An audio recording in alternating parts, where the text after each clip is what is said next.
Bismillahirrahmanirrahim. Assalamualaikum warahmatullahi wabarakatuh. Waalaikumsalam warahmatullahi wabarakatuh. Alhamdulillah wassalatu wassalamu ala rasulullah ba'd.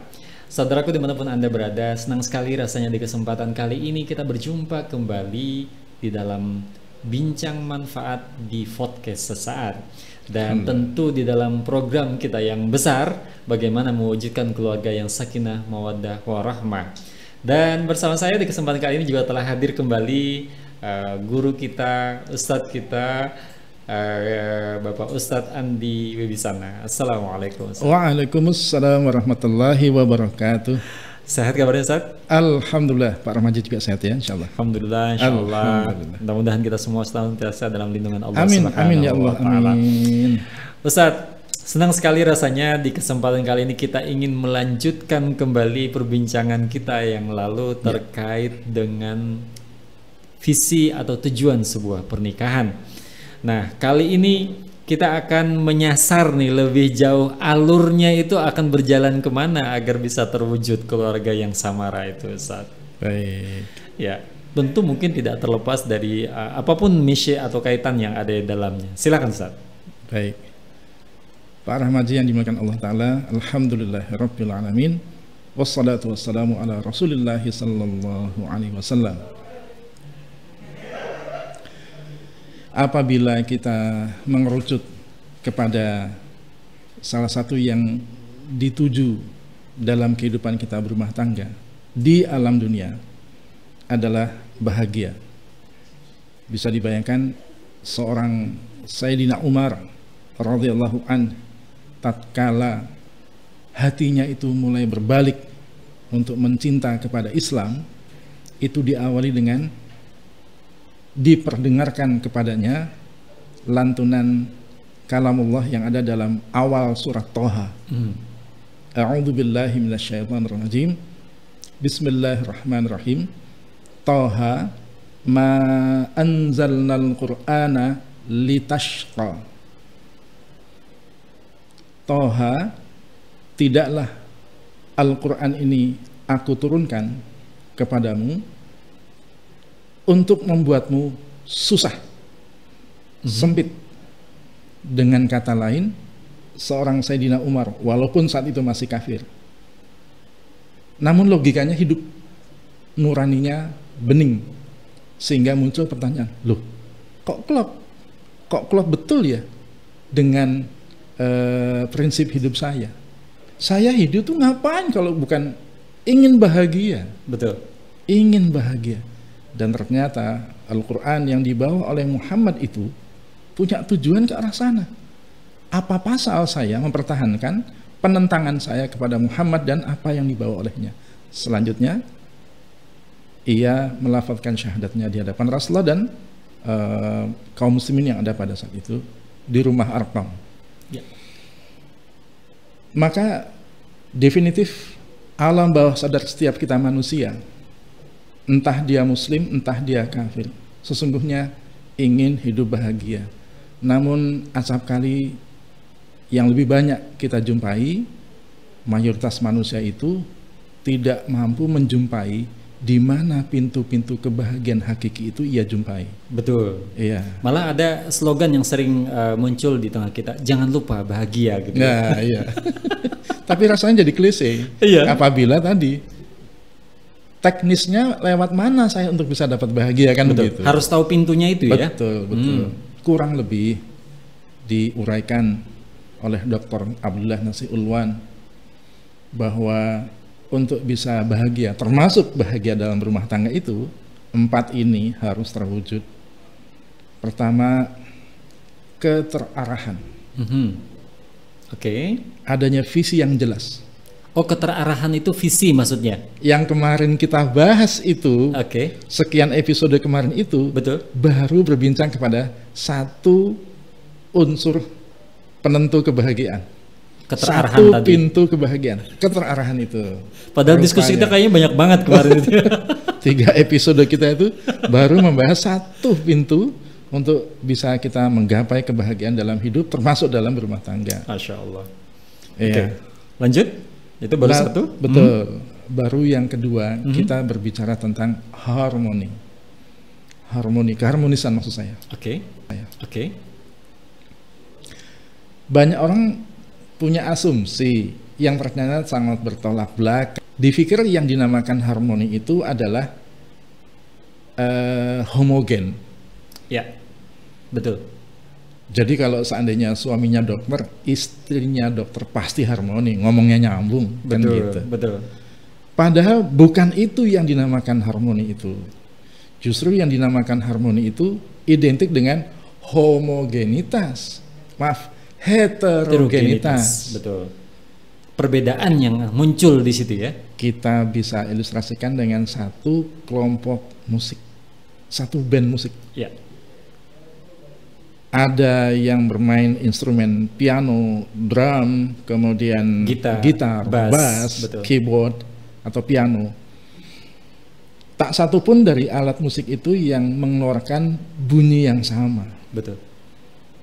Namun keragaman yang ada itu bisa disebut harmoni lantaran karena operatornya, karena pemain musiknya itu ada kesepakatan untuk rujuk, ada kesepakatan untuk memunculkan sesuatu yang indah dari permainan musik mereka.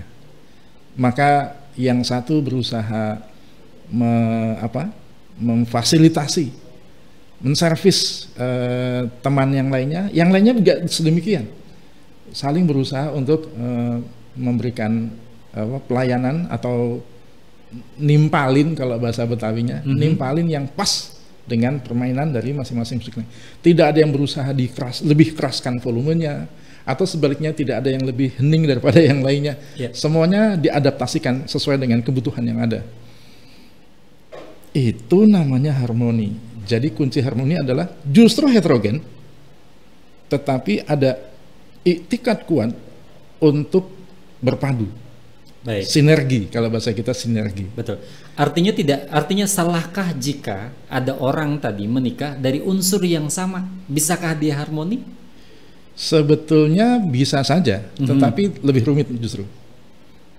Lagi-lagi kelompok band tadi.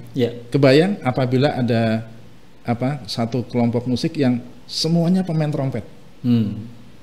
Mungkin bisa dimunculkan dinamika dan keindahan, tapi tetap tidak lebih indah dibanding dengan yang heterogen tadi. Apakah dengan begitu ada asumsi rekomendasi jangan menikah dengan profesi yang sama gitu? Kalau kaitannya dengan profesi sih tidak sebetulnya. Harusnya enggak ya? Iya. Yang diarahkan oleh Nabi adalah justru kita menikah dengan orang yang jauh. Orang yang jauh itu dari aspek hierarki, dari nasab. tempat. Oh, nasab, oke. Tempat tinggal. Dari masalah kultur. Oke. Dari masalah apa lagi? Itu rekomendasinya malah begitu. Iya.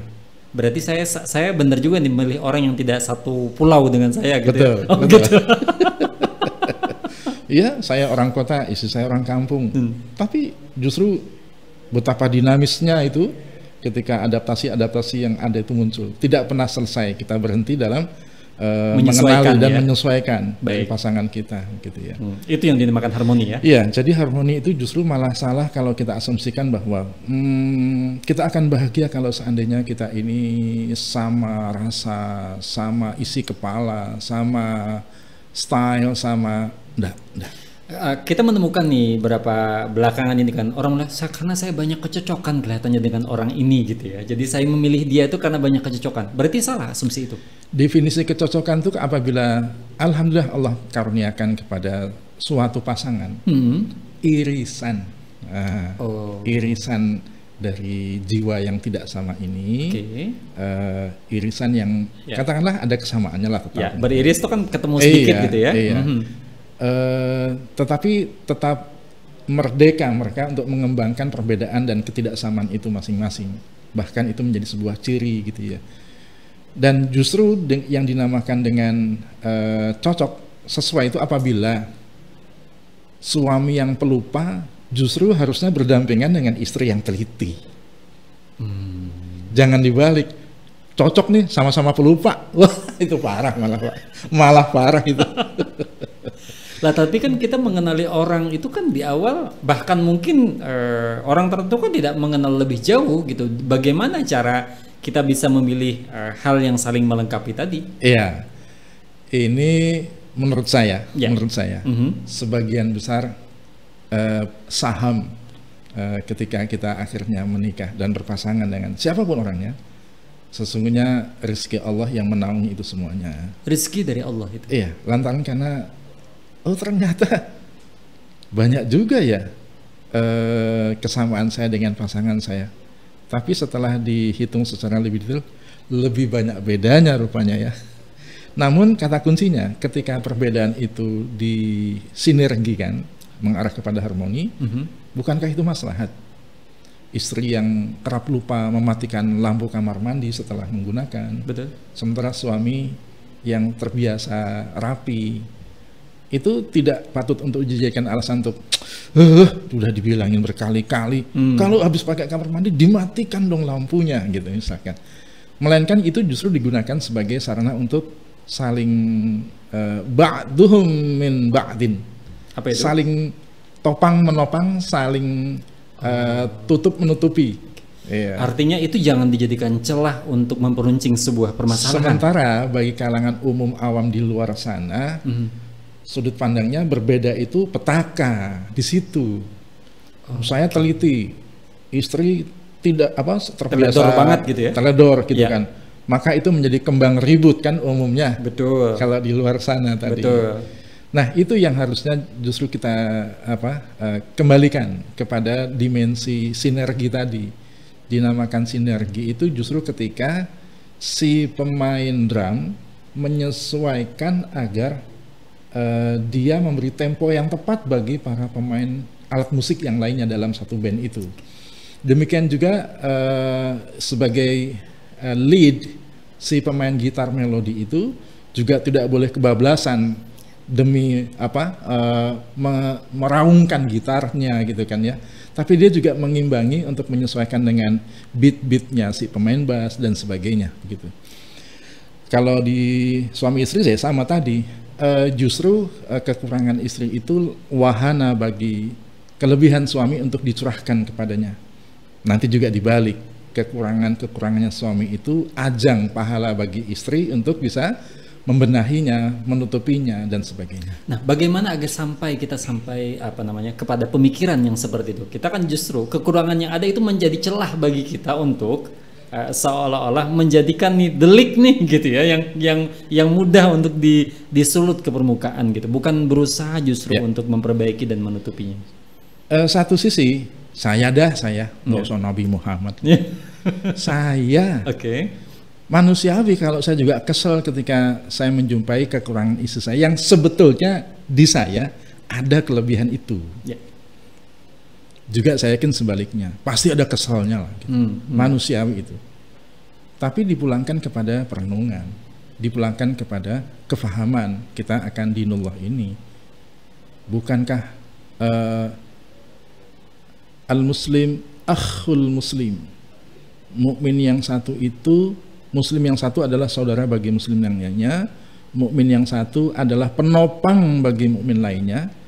Bukankah itu menjadi bagi yang bertujuan untuk mengambil sebanyak-banyaknya, meraup sebanyak-banyaknya ganjaran kebaikan dari ibadah kepada Allah Ta'ala? Bukankah bila itu menjadi visi, menjadi tujuan yang paling ufuk, maka ketika ia menemukan betapa banyak kekurangan istrinya yang bisa ia tambal dengan kelebihan-kelebihannya, bukankah itu sedekah bagi dirinya? Bagi kita para suami mungkin malah rumit untuk ditemukan contoh, tapi di kalangan para kaum ibu, kaum istri banyak contohnya. Bukankah kita para suami tidak mudah untuk melakukan kewajiban-kewajiban domestik seperti yang episode keberapa kemarin itu kita bahas, bahwa ternyata yang namanya memasak, mencuci dan mensetrikakan pakaian itu ternyata bukan kewajiban istri, tetapi ia tetap mengerjakannya dan itu menjadi sedekah baginya. Lubang besar yang tidak bisa kita handle itu malah justru di-caretaken oleh dia sepenuhnya, dan bahkan seakan-akan menjadi stigma bahwa itu kewajibannya, padahal bukan. Bukankah itu malah sedekah bagi dia dengan menutupi kekurangan-kekurangan kita sebagai suaminya? Sama, tinggal dibalik. Jadi artinya kalau kita pulang kerja lihat rumah masih agak berantakan, apalagi punya anak kecil, harusnya tidak boleh marah ya, karena itu kewajiban kita. Saya tambahin. Apa? istri belum masak apa-apa. Oh, istri tambah lagi istri belum masak apa-apa gitu. Karena sibuk ngurusin anak-anak yang betul. Seharian itu bahkan dia sedang tidak enak badan dan sebagainya. Itu sepatutnya apabila masih kita di perjalanan, entah di kendaraan umum atau di kendaraan pribadi, sempatkan untuk sebelum pulang itu menelpon, "Ma, di rumah masak apa?" "Nggak sempat masak nih, saya lagi nggak enak badan seharian." "Mana sih ini lagi nakal-nakalnya nih." Bukankah itu saran untuk, oh iya ya, bukankah saya bisa melakukan caretaking ya, dengan semua keleluasaan yang ada dan sekaligus keterbatasan ada? Kenapa tidak itu sebagai ajang sedekah bagi saya? Kenapa bisa begitu? Ya, sebab tujuan dari ini semuanya adalah ibadah kepada Allah. Begitu. Jadi dengan demikian apabila prinsip yang dianut oleh seorang abid, orang yang terbiasa mengibadahi Allah Ta'ala, maka alam bawah sadarnya adalah, namanya juga abid, nuansanya servis, pelayanan, ya, khidmah kalau dalam bahasa besarnya. Maka apabila si suami atau juga pula si istri adalah orang yang terbiasa berkhidmah kepada Allah, maka dialektika ketika ia berinteraksi dengan sesama manusia, apalagi pasangan hidupnya, maka unsur khidmah ini yang sangat tebal kentara. Khidmah, pelayanan, servis. Ya. Jadi dengan demikian, ketika dia menjumpai adanya kekurangan-kekurangan pasangan, kemudian ketidaksempurnaan, keterbatasan, hingga kelalaian-kelalaian, boleh jadi marah, boleh jadi sebel dan sebagainya. Tetapi tangan dan kakinya tidak bisa menutupi sejatinya bahwa dia adalah seorang yang berkhidmah kepada pasangannya. Ini suami kepada istri, juga istri kepada suami. Maka ketika dia menyibukkan diri dengan aksentuasi servis, pelayanan, khidmah, maka yang terjadi adalah pengayoman. Maka yang muncul adalah bukan sibuk menghakimi pasangan atas kekurangan-kekurangannya, atas keterbatasan-keterbatasannya, tapi yang ada dia malah justru dengan khidmah kepada pasangannya itu, ia menutupi kekurangannya, ia menambal sisi-sisi kurang dari istrinya dengan kelebihan-kelebihan dirinya. Itu khidmah, itu dialektika seorang abid, seorang hamba yang terbiasa menghamba kepada Allah Ta'ala. Maka ketika ia berinteraksi dengan manusia, dia akan terbiasa mengedepankan aspek pelayanannya. Artinya tadi ketika kita sampai rumah tidak boleh marah melihat kondisi rumah yang berantakan, istri belum masak. Harusnya tadi sebelum ke rumah telepon dulu. Bisa jadi begitu. Kiat teknisnya begitu. Iya. Di rumah ada masak nggak? Ini aku juga belum makan. Orang dari pagi sibuk sama anak-anak. Loh, udah langsung kertek. Waduh, beli di mana nih? Beli apa nih? Cocoknya makan apa nih, Mah? Pengennya dibelikan apa nih? Oh, langsung seperti itu. Ketika sampai rumah dibuka pintu, Masya Allah, itu yang namanya ompolnya anak-anak masih ada di pojok sana, buku-buku berantakan, krayon itu sampai patah-patah, keinjek-injek. Boleh jadi pada iki piye toh, ini bagaimana sih, tapi tangannya ngeberesin. Itu seorang khadimah. Seorang khadimat tadi ya. Sebagaimana penjelasan pada episode keberapa itu Pak Rahmaji, saya lupa, bahwa salah satu makna qawam, urutan yang kelima malah itu adalah khadimah, ya, melayani. Melayani. Justru itu harusnya diteladankan oleh suami kepada istrinya. Artinya aspek melayani di sini bukan menurunkan martabat suami yang ada di sana. Orang yang melakukan caretaking berarti kan orang yang lebih powerful ketimbang yang di caretake kan. Justru esensi bahwa dia adalah lebih dikjaya, lebih berdaya untuk melakukan banyak hal gitu ya. Tapi wajar pula kalau setelah itu semuanya dilancarkan dengan masif, sesekali dengan menggelendot manja, pegel nih mah, urutin dong gitu. Wajar.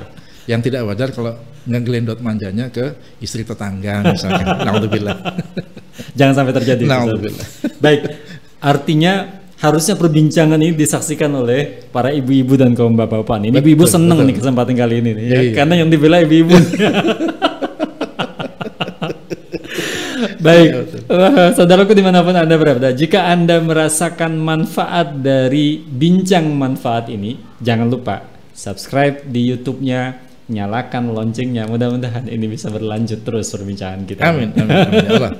tetap harus kita selingi dengan yang Betul, seperti itu. betul. Baik, kita lanjut terkait dengan nih tadi ada unsur terkait dengan bagaimana agar keharmonian itu terjaga, tidak saling menonjolkan di antara satu yang lain, bahkan asumsinya saling menyeimbangkan lah kalau bahasa saya, agar tetap saling harmoni tadi. Baik. Adakah yang lain dari aspek itu? Pada bidang apa yang kita harus harmoni di sana? Nah, itu dia mungkin kan pertanyaannya. gitu ya. Oke, pada bidang apa? Oke, mantap. Baik, Pak Rahmaji juga para pemirsa, bahwa sebetulnya untuk bisa meraih kebahagiaan, unsur yang kedua harus bisa terwujud di dalam rumah kita itu adalah harmonisasi. Harmonisasi dalam urusan apa? Dalam urusan yang paling pokok adalah mewujudkan fungsi-fungsi rumah tangga. Iya. Mohon maaf saya harus buka contekan ini. Silakan. Supaya saya nggak salah nyebut nantinya urutannya. Ya. Iya. Menyelaraskan fungsi-fungsi yang semestinya terwujud dalam suatu rumah tangga. Oke. Iya. Yang paling pertama adalah fungsi fisiologis. Apa itu? Fungsi yang terkait dengan urusan fisik. Bahwa rumah tangga itu harus menjadi tempat yang layak bahkan nyaman untuk berteduh dari panas, hujan, dan sebagainya. Di sana adalah tempat yang nyaman di mana kita dapat sarana untuk mendapatkan konsumsi. Maksud saya, kita pulang ke rumah itu di sana ada makanan, ada minuman, dan kebutuhan-kebutuhan mendasar lainnya. Kemudian juga bahkan fungsi fisiologis itu adalah di rumah itulah kita suami istri dapat dengan leluasa memenuhi kebutuhan-kebutuhan biologisnya. Oke, artinya ada bahasa kita di luar itu yang sering berkembang, di tempat manapun yang paling nyaman tetap lebih nyaman pulang ke rumah. Betul, gitu ya. Betul. Itu maksud dari yang disampaikan tadi. Itu baru satu fungsi yang harus kita wujudkan bersama dengan pasangan kita, bahkan hingga kepada anak-anak kita, bahwa kita harus mewujudkan bersama dengan dengan semua keragaman keunggulan dan kekurangan yang ada, kita harus bisa mewujudkan fungsi itu. Oh iya, sebelum saya lanjutkan Pak, ini sebagai catatan, nggak usah rumah tangga muslim, rumah tangga non muslim pun pasti akan membutuhkan terwujudnya fungsi yang pertama ini, fungsi fisiologis. Di dalamnya kita bisa berteduh dari panas dan hujan. Di dalamnya kita leluasa untuk mendapatkan makan, minum, dan kebutuhan dasar lainnya. Wabil khusus di sana kita leluasa untuk melakukan hubungan biologis dengan pasangan. Sekalipun itu bukan rumah milik kita mungkin saat itu ya, bisa jadi di kontrak, rumah, dikontrakan, bisa jadi kita di rumah mertua dan sebagainya. Tapi kalau sudah disebut di rumah mertua, ini agak rumit. Tidak leluasa lah kita untuk melakukan hubungan kemesraan di luar kamar sekalipun. Kan ada bapak malu. Jadi memang apakah ada arahan kita memang harus keluar dari rumah mertua ketika habis menikah itu? Iyalah, kowam gitu loh. Oh begitu. Sekalipun harus ngontrak di luar dan rumah mertua sangat besar gitu. Iya. Kalaupun seandainya karena aspek ketersediaan fasilitasi sandang papan yang luas dari pihak orang tua, wabil khusus papan di sini, maka alangkah baiknya apabila dibuat terpisah, pavilion tersendiri misalkan, di mana kita bisa leluasa mengekspresikan kemesraan kita dengan pasangan kita, mengekspresikan bagaimana style kita dalam mendidik anak kepada anak-anak kita. Itu adalah sebuah perkara yang fundamental, terwujudnya fungsi fisiologis seperti ini. Iya. Kalau nanti kaitannya masih dengan apa? Bisa dibayangkan kalau seandainya dalam satu atap ada dua kepala keluarga. Wah, semodel dengan pertanyaan bagaimana jadinya kalau sampai dalam suatu masjid atau musola ada dua imam sholat. Begitu. Mau tidak mau harus hanya satu yang dimenangkan dan satu yang harus dikalahkan. Dan itu sangat tidak menyamankan tentunya bagi seorang rijal yang qawwam. Tapi kan mertua itu kan bukan dominan juga pada keluarga kita, kan kitalah yang harus dominan kan sebagai kepala rumah tangga. Secara teknis kenyataannya banyak yang tidak seperti itu. Contoh tentang masalah pendidikan anak. Kita selaku orang tua kepada anak mendeklar, menanamkan, mendogma, Betul. makan pakai tangan kanan. Ya. Di meja makan harus sopan. Tapi ketika sekali waktu kita berkumpul bersama dengan kakek dan nenek dari anak kita ini, entah itu orang tua kita atau mertua kita, Ya. bisa kebayang pasti akan ada beradu, akan ada intervensi dalam hal policy pendidikan. Kita melarang anak terlalu banyak nonton TV, orang tua atau mertua, Bu ya jangan keras-keras gitulah sama anak, yang luwes aja. Ya, orang lagi mau nonton kok biarin aja, baru juga jam segini. Si anaknya lihat, tuh kan ayah, bener kan apa nah, kata kan sudah gitu. begitu, kacau itu. Okay. Yang satu mencoba mendisiplinkan, kalau kakek dan nenek, mungkin nanti bapak dan ibu yang sudah jadi kakek nenek bisa mengoreksi kalau memang ucapan saya salah. Tapi kalau benar jangan ditolak loh ya. Bahwa biasanya kakek nenek jauh lebih menyayangi, jauh lebih memanjakan lebih tepatnya kepada cucunya ketimbang bapak ibunya, kan gitu ya. Kalau bapak ibunya mencoba untuk menegakkan kedisiplinan dengan strict bisa jadi kakek nenek nggak usah kaku-kaku gitu sama anak, nggak boleh gitu loh sama anak, anakmu sendiri kok yang, wah kan gitu. Kita diintervensi, anak kita pun demikian jadinya. Akhirnya berlaku sebuah kisah raksasa merah dan raksasa biru. Supaya keduanya diterima oleh penduduk kampung, mereka membuat skenario raksasa merah datang sebagai pembuat onar. Ketika berbuat onar, datanglah si raksasa biru yang mendamaikan, yang mengendalikan, bahkan melumpuhkan raksasa merah. Akhirnya penduduk kampung memberikan makanan dan lain-lainnya kepada raksasa biru, tapi membenci raksasa merah. Tidak diterima raksasa merah di dalam kampung itu. Padahal maunya mereka keduanya bisa diterima oleh penduduk kampung kan. Tapi yang satu harus bermain sebagai tokoh antagonis, udah celaka dia, dibenci oleh orang kampung. Sama, kita nanti akan kalau sudah mulai seperti itu polanya, maka kita lah si raksasa merah itu, dan bagi anak kita dan kakek neneknya sebagai raksasa biru. Baik. Itu ketika sudah belum punya anak pun kita pasti akan menemukan kendala-kendala tadi. Baik. Atau adakah secara lebih spesifik misalkan arahan dari Rasulullah atau hadis dari Rasulullah atau mungkin para sahabat yang memang menganjurkan kita jangan tinggal serumah dengan mertua? Bahasanya bukan larangan ya. Bahasanya bukan larangan. Tetapi Rasulullah pernah menyebutkan bahwa setiap tanah itu ada penguasanya, iya. Dan setiap penguasa memiliki daerah terlarangnya. Maka bisa dibayangkan bila ada satu tanah dengan lebih dari satu penguasa, maka akan terjadi koslet nih Pak. Mana daerah larangan, mana daerah yang diperbolehkan, gitu kan. Jadi bisa dibayangkan bahwa tidak ada yang mengharamkan seorang anak tinggal dengan orang tua atau mertua setelah berumah tangga, atau bahkan beranak banyak gitu ya. Namun di sini kita akan pasti menemukan adanya ketidakharmonisan. Baik. Iya. Kecuali bila salah satu berakting sebagai si inferior, sementara yang satu sebagai si superior. Padahal ada dua qawam, ada dua pemimpin. Berarti salah satu qawam itu harus ada yang mau mengalah dengan catatan mau mengalah. Ya sudah, saya si inferior, biarkan si itu sebagai superior. Iya. Pasti akan ada kendala. Walaupun kenyataannya banyak juga di kalangan kita orang ini yang kemudian ya wes begitulah, menerima apa adanya dengan semua keterbatasan yang ada. Baik. Tapi itu bukan solusi tentunya. Itu namanya mendiamkan masalah. Baik. Bukan solving dari masalah.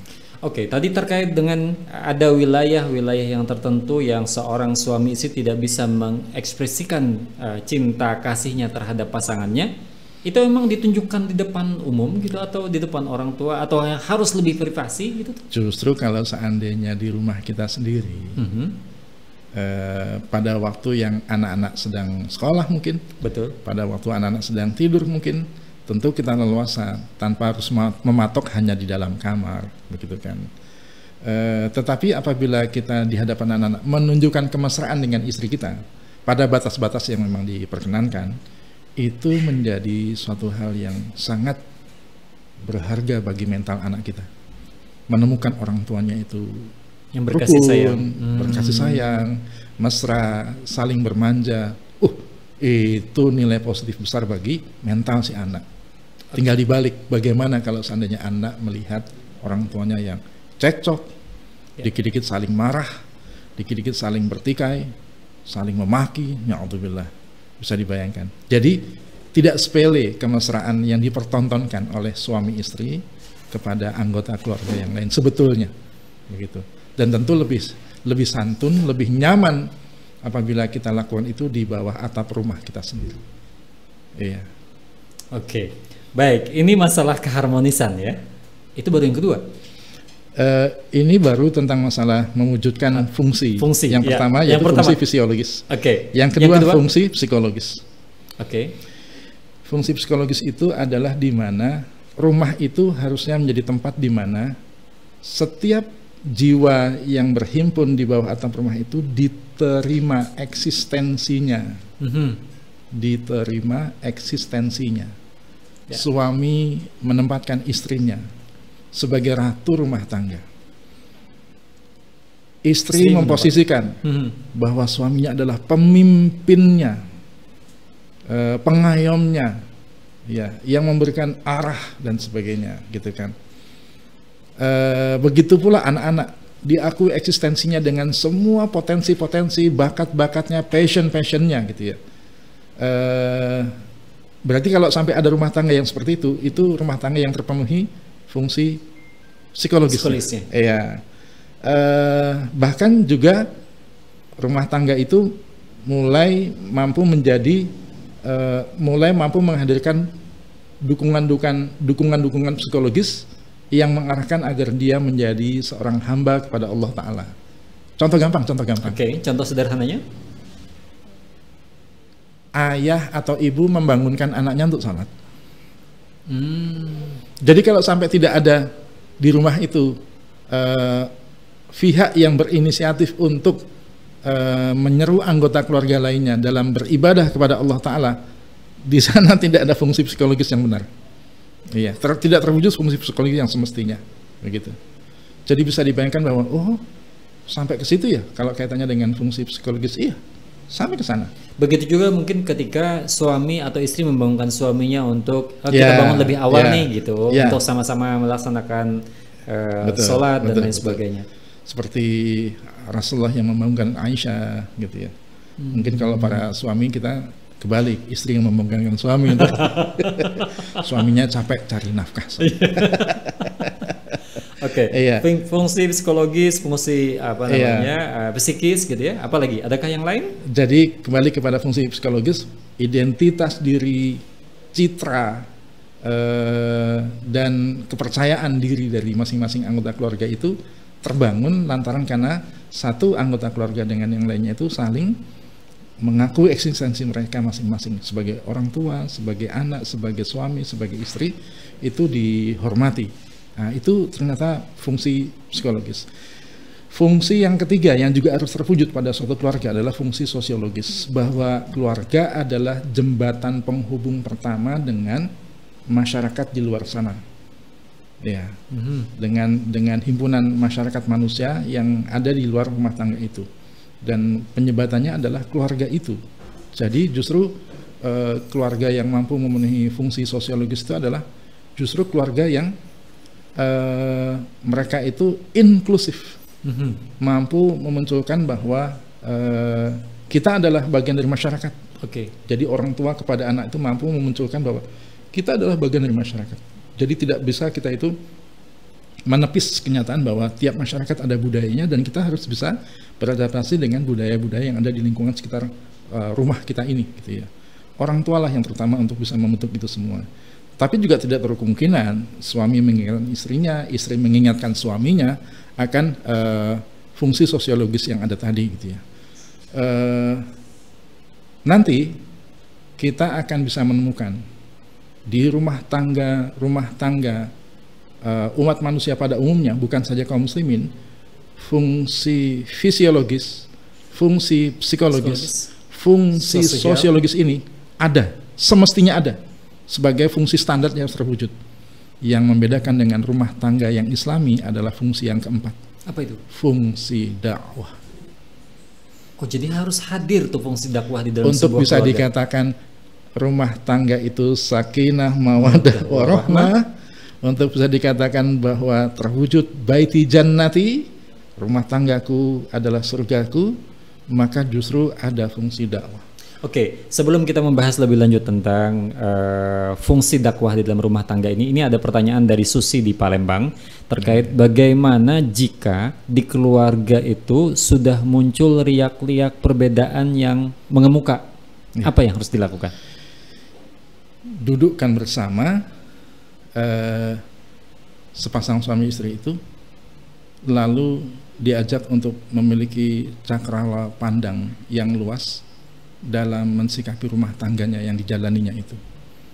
Bahwa yang tadi sudah saya sebutkan, bahwa kita ini adalah abid lillah, kita ini adalah orang yang terbiasa menjadi hamba kepada Allah, maka munculkan dialektika, satu poin dialektika yang sangat kental kentara pasti ada pada para hamba itu adalah dialektika khidmah. Maka apabila kita terbiasa berkhidmah, maka kita akan terbiasa mengedepankan unsur servis, bukan malah minta diservis. Maka ketika berhadapan dengan kekurangan-kekurangan, keterbatasan-keterbatasan hingga kelalaian pasangan, maka sudut pandang yang pertama kali muncul di alam bawah sadarnya adalah saya bisa menutupi yang poin mana nih dari kekurangannya. Saya bisa melengkapi yang mana nih dari keterbatasannya. Saya bisa mengupgrade yang dari sisi mana nih ketika melihat penyimpangannya nih gitu ya. Jadi satu hal yang patut untuk kita camkan, jangan pernah mencoba menjadi hakim atas pasangan kita sendiri. Jangan pernah mencoba menjadi hakim atas pasangan kita sendiri. Jadi harus kita sebagai pengacara ya, pembela justru ya. Iya.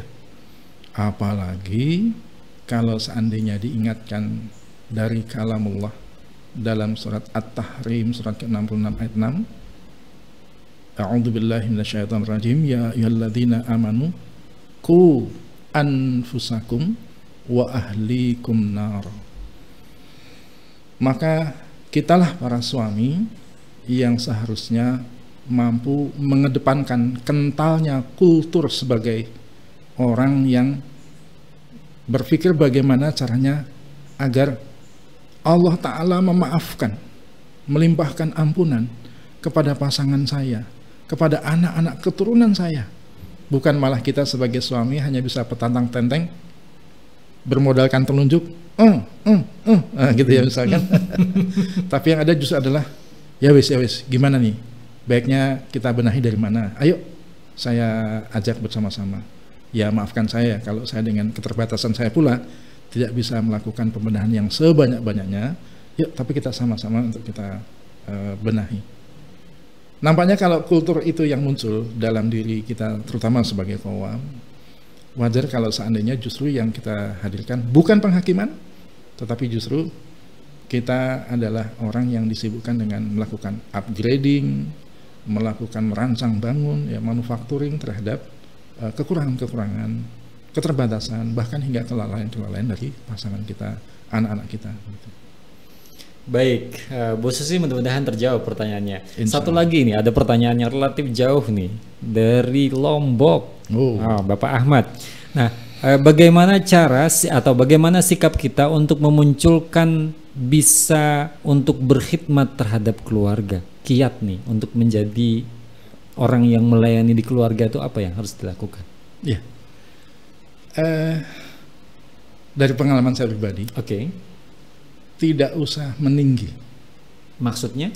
Membumi dalam pengertian bahwa pertegas kepada pasangan kita bahwa inilah saya adanya. Ada kelebihan, terutama kalau saya sih berat badan terutama ya. Tetapi juga pasti banyak kekurangan-kekurangan, alpa, aib-aib. Ayo bergandengan dengan saya, berarti bukan saja bergandengan dengan kelebihan dan keunggulan saya, tapi juga dengan kelemahan-kelemahan saya. Setelah itu mainkan fungsi yang ada, dari mulai fungsi qawam tadi kalau seandainya kita sebagai suami, sampai kepada khadimah bagi mereka. Saya yakin kalau seandainya itu kita juga mampu, sudah terbiasa, dialektika itu kita rintis perlahan bersama, dari yang tadinya saat sebelum berumah tangga kita hanya sebatas menjumpai. Biasanya kan kalau pengantin baru kan yang kita jumpai itu adalah ini si pangeran dengan si putri begitu kan. Ya. Yang kita jumpai adalah sesuatu yang nggak nginjek tanah kalau bahasa saya. Ya. Tapi justru kalau kita ingin seperti yang diharapkan, justru jangan pernah mencoba untuk jaim, jangan pernah untuk menunjukkan sisi hanya keunggulan, tapi pojokkan pasangan kita, bahkan juga anak-anak kita, bahwa inilah saya, sang suami, sang ayah, yang di sana ada kekurangan, maka saya akan coba servis dengan membantu menutupi kekurangan-kekuranganmu, bantu saya juga untuk menutupi kekurangan-kekurangan saya dengan kelebihan-kelebihanmu. Itu harus didialogkan dengan keluarga. Terserah, paling pas kalau seandainya ada akad, bukan akad sih, ada verbalisasi yang muncul dari ide tersebut kepada pasangan ataupun bahkan kepada anak kita. Atau kalau misalkan kita langsung action, oke, yang nyuci biar saya ya, gitu. Kalau yang sifatnya itu memang teknis. Contoh. Ketika belum punya kelapangan harta untuk bisa menggaji pembantu, saya pernah berbicara seperti ini kepada pasangan saya, istri saya. Saya itu dari sejak lajang kalau yang namanya disuruh menyetrika itu licin tapi lama, nanti listriknya pasti boros. Sekarang gini aja deh, gimana kalau ibu yang mensetrika, aku yang nyuci. Saya itu sebetulnya tidak ada masalah kalau nyapu, ringan-ringan aja.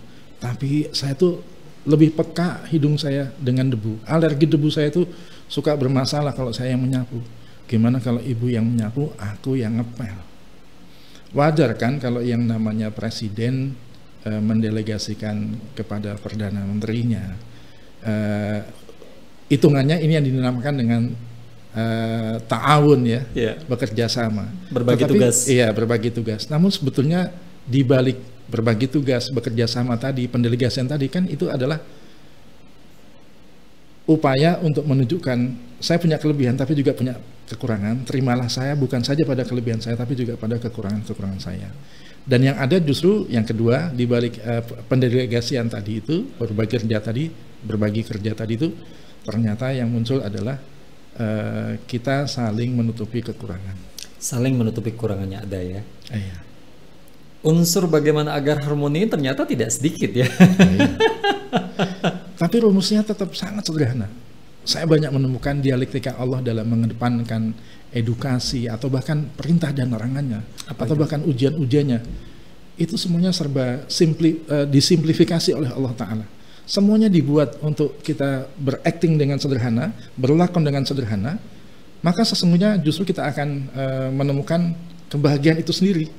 Banyak keberhasilan dalam menjalankan peran sebagai pemimpin, sebagai pelaku rumah tangga yang baik, itu justru berpulang dari kesederhanaan berpikir, kesederhanaan dalam bersikap. Seperti apa batasannya kesederhanaan berpikir dan bersikap itu? Seperti tadi contohnya, saya bangun dulu mainframe-nya. Iblis laknatullah itu meninggalkan warisan, sebagaimana Adam juga meninggalkan warisan kepada kita. Kalau pepatah mengatakan gajah mati meninggalkan gadingnya, harimau mati meninggalkan belangnya. Maka kalau warisan dari iblis adalah ana khairum minhu, saya lebih baik daripada kamu. Iya. Khalaqtani min nar wa khalaqtahu min tin. Iya, saya ini diciptakan dari api, sedangkan engkau menciptakan Adam, dia itu dari tanah. Baik. Warisan dari Adam, Rabbana zalamna anfusana, ya Rabb kami, sungguh kami ini sangat zalim kepada diri kami sendiri. Wa in lam taghfir lana, dan bila engkau tidak mengampuni kami, wa tarhamna, dan tidak mengasihi kami, lanakunana minal khasirin, sungguh kami adalah hamba yang amat merugi bila itu semua terjadi. Itu refleksi dari kesederhanaan dalam memandang hidup, bahwa ya beginilah saya dengan kekurangan saya. Baik. Tapi justru Allah Ta'ala limpahkan kepemimpinan justru kepada yang orang-orang yang seperti itu ya, rendah itu, bukan yang meninggi bukan tadi. yang meninggi tadi. Baik, insya Allah ini tertangkap mudah-mudahan diskusi kita di kesempatan kali ini. Pak Andi sekali lagi ingin berdiskusi lebih jauh terkait dengan ini, namun untuk episode kali ini kita cukupkan sampai di sini. Baik Pak Rahmaji. Terima kasih banyak telah berkenan hadir dan berbagi ilmu kembali buat kita di podcast ini. Mudah-mudahan ini memang bincangnya penuh manfaat, sehingga nilai-nilai yang baik dapat terambil oleh kita semua. Amin. Dan saudaraku dimanapun Anda berada, mudah-mudahan perbincangan yang sederhana ini dapat kita cerna dengan mudah, agar harapan kita dapat mewujudkan keluarga yang sakinah, mawaddah, warahmah. Itu ya Allah. Bukanlah sesuatu yang di langit, tapi memang sesuatu yang akan kita gapai insya Allah ya. Mudah-mudahan berikan manfaat. Jangan lupa subscribe di YouTube sesaat.id dan nyalakan loncengnya. Mudah-mudahan dengan begitu kita bisa selalu menyempurnakan selalu memperbaiki apa-apa yang kekurangan, dan insya Allah selalu bisa menyajikan kepada Anda yang terbaik. Amin. Kami undur diri, hadanallahu yakum ajmain. Wassalamualaikum warahmatullahi wabarakatuh. Waalaikumsalam warahmatullahi wabarakatuh.